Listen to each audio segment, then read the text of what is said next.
Hello, my name's Robert Herring, and this is my final project from Microprocessor Applications 2.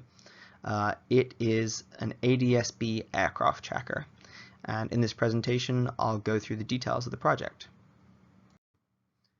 This is a brief outline of the presentation I'm about to give you. First of all, I'll talk about background information on ADS-B itself, just so that you can understand and get a better perspective of what the project will be capable of.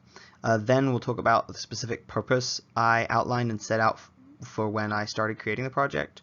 Next, go into the specific details, including how the different microcontrollers and peripherals are connected, then the software that is running on the BeagleBone processor, then the software that's running on the Tiva, and finally I'll give a video demonstration showing how the project functions. It's important to know that almost all aircraft with an electrical system today have a transponder on board. The transponder is a piece of avionics equipment which responds to requests for information from air traffic control and may output data unsolicited as well. That's where ADS-B comes in. ADS-B stands for Automatic Dependent Surveillance Broadcast. Automatic meaning no pilot input is required. Dependent means that it sends out accurate position information dependent on GPS data or other position source. Surveillance means that it provides surveillance data to facilities which need the information, and broadcast because it's output continuously. ADS-B is federally required for flying aircraft into most high-density airspace, and thus is equipped on majority of aircraft in flight today, all the way from small general aviation aircraft up to commercial jets. As part of the Mode S standard of transponders, data is output on 1090 MHz, and over the downlink format 17, different variety of data is provided depending on the message type. For this project, I was interested in the aircraft identification, airborne position and altitude, as well as airborne velocity. You can see on the right a picture of how the different transponder systems interact with ground control and other aircraft, as well as space-based assets. In the majority of the United States, primary radar is used by air traffic control to determine aircraft location. Primary radar is a traditional type of radar where a pulse of energy is reflected off an aircraft and measured back at the transmit antenna. In certain situations, this primary radar coverage might not be available. For example, natural disasters, power outages, and in more exotic locations, for example Alaska. My goal was to build a project that would allow for air traffic control to continue operations even when this primary radar coverage was not available. For that reason, I created the following requirements. I wanted the display to look somewhat familiar to the air traffic controllers. It had to be able to provide aircraft information which would be needed to track and position the aircraft as well as control them. It should be totally standalone, especially with regards to internet and power requirements, and should be portable and ruggedized. The hardware used for this project is a BeagleBone Black, a Tiva C-Series launchpad, a TFT LCD module, and a couple of custom interconnect boards which provide extra input and output. The software-defined radio dongle is connected to the BeagleBone Black over USB. The BeagleBone Black controls parameters of the SDR dongle, for example frequency and bandwidth, and in return it receives the raw IQ RF data. The BeagleBone demodulates the pulse position modulated ADS-B data and transmits it over UART to the Tiva, which receives and stores the data, then plots the aircraft on the display, as well as provides the extra information. It also allows for user input to control the position and zoom of the display, as well as cycle through the various aircraft. Obviously, control of the Tiva and the subsequent display is done through buttons which allow for the cycling of aircraft, adjusting of the zoom level of the display, and then moving the center point of the map. The BeagleBone Black runs the popular Dump 1090 software. Before building the software, I had to modify the C code to reduce the amount of data output to only the information I was interested in, as listed on the screen. The data is output over TCP in the SBS1 packet format. Obviously, in order to send this data to the Tiva, I needed to pipe it to UART, and I used a netcat script which I developed to do this. I wanted both pieces of software to run on startup, so I had to set them up as services to run in Debian at start. The Tiva is a Cortex-M4 based processor, and throughout this class I've been developing the RTOS, which is a real-time operating system. This real-time operating system is set up with two aperiodic threads, a receive message thread and a button press thread. The receive message is UART interrupt driven, and it allows for reception of UART data from the BeagleBone Black.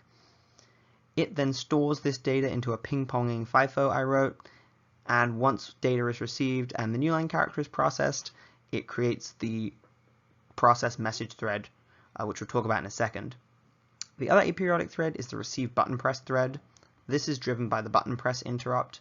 It does some debouncing, but also when it receives button presses, it either alerts or creates threads, or it can just perform certain actions in the background.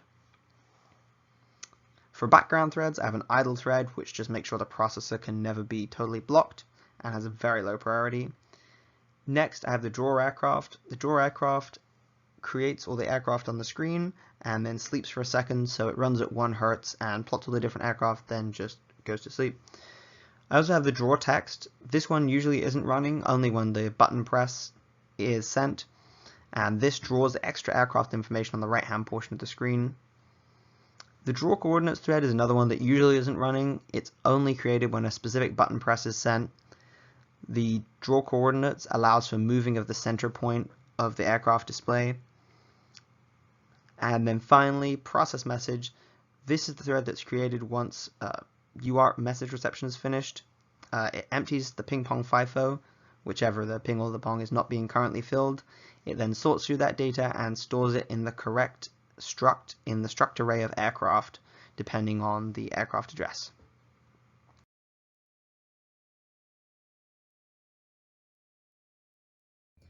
As you can see, the device is contained in a waterproof Pelican case.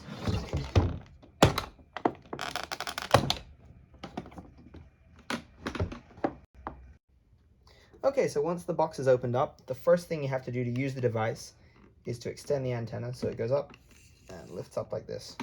I'm going to press on the power bank here to turn the device on, and then while we wait for everything to boot up, I'll go through all the different components. So obviously here's the antenna as we talked about earlier.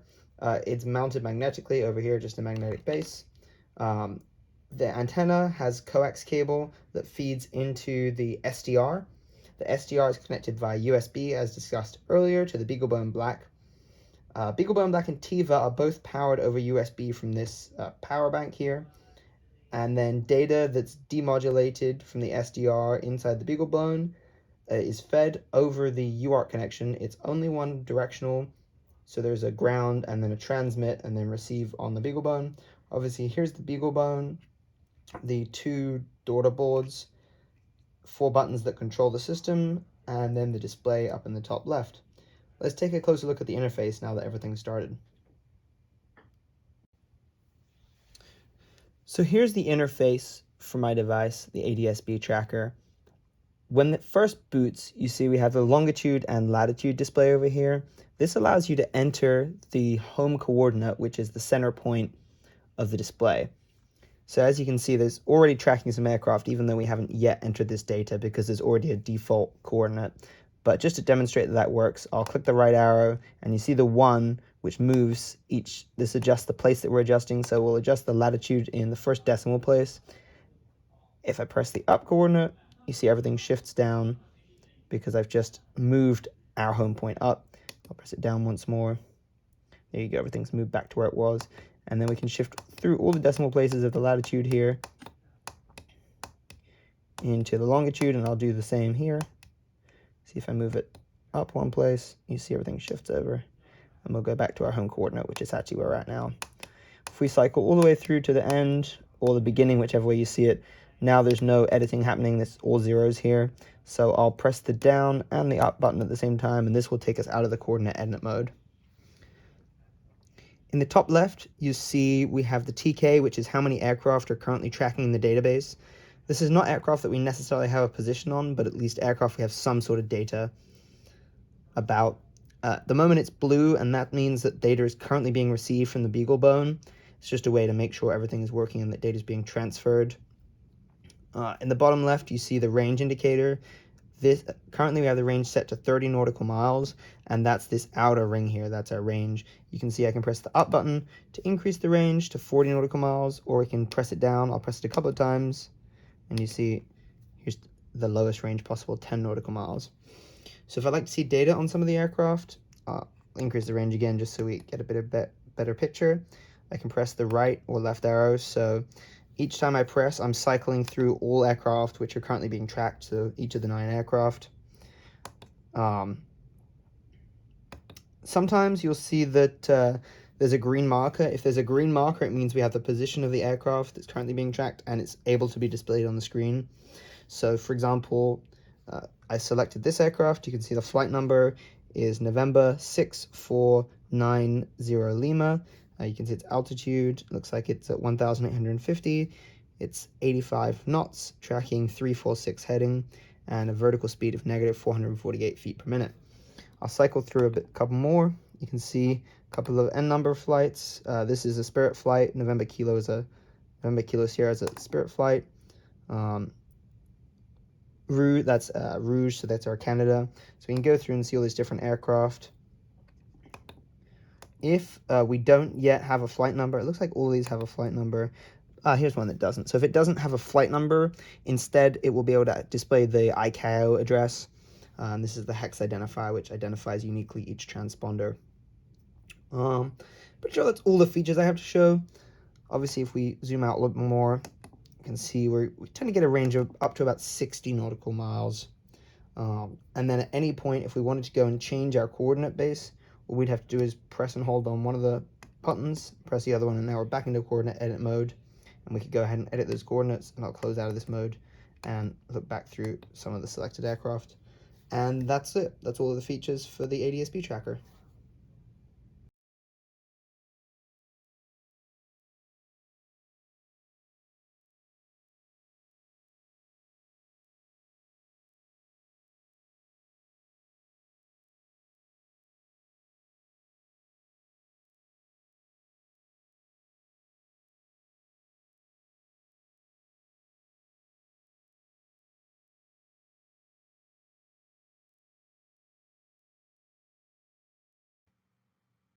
Here are my references.